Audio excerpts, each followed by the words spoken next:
Where are you now? Let's start at the beginning. The first thing we need to do is to define the current situation. All marketers love doing situation analysis. This can seem an irritating and unnecessary procrastination when you want them to get down to the real stuff. But unless there's a proper understanding of the base point that you are working from, especially the current perceptions and behaviors of your customers, and the strengths and weaknesses of your current marketing practices, it is impossible to define a successful route forward. However, marketers are sometimes guilty of failing to draw detailed, adequate conclusions from their analysis, which leads to future action. Analysis without conclusions and next steps is a worthless academic exercise. Marketing focus. So what is this plan focusing on? Is it a marketing plan for the whole business, for a product range, an individual product, or a brand? Do you want your marketing to target a specific geography or sector or type of customer?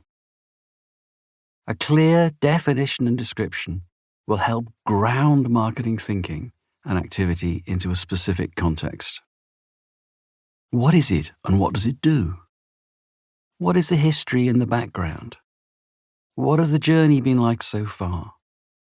How important is achieving marketing success? What is your story's audience? What are their needs? What does your audience think, feel, know, or want? OTSW, not SWOT. Most SWOT analyses cover a wide range of facts and issues and opinions, yet fail to provide any useful insights to help steer the direction for marketing. To be useful for marketing, we need to narrow the focus and filter out irrelevant aspects. So, start by focusing on opportunities. A marketing-focused SWOT analysis should be fully aligned with the nature of the opportunity which the marketing investment will be required to impact. By its very nature, marketing thinking should be constantly focused on the external marketplace and the customer's world, on the issues and concerns that occupy their minds. So starting with the external environment, you should define the specific market opportunities which the business has identified for priority focus. The marketing team should have been deeply involved with identifying these opportunities, so there should be no surprises. These opportunities need to be defined in as much detail as possible. Try and avoid loose generalizations. At the end of the day, you want your marketing team to be able to apply laser focus on these opportunities. Therefore, the more clearly they are defined, the better. Next, list the external threats to the business.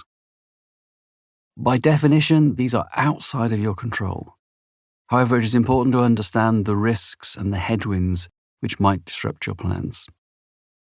Threats can be summarized under headings such as political, economic, social, technological, environmental, and legal factors, but should not be restricted to this. Competitors deserve special attention, so we'll be dealing with them separately.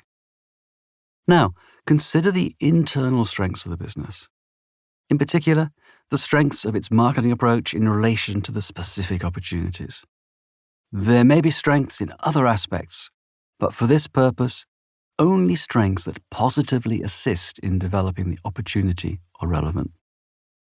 You can go one stage further and only list strengths that a customer would recognize, since these are the factors which customers will use in their decision on whether to buy.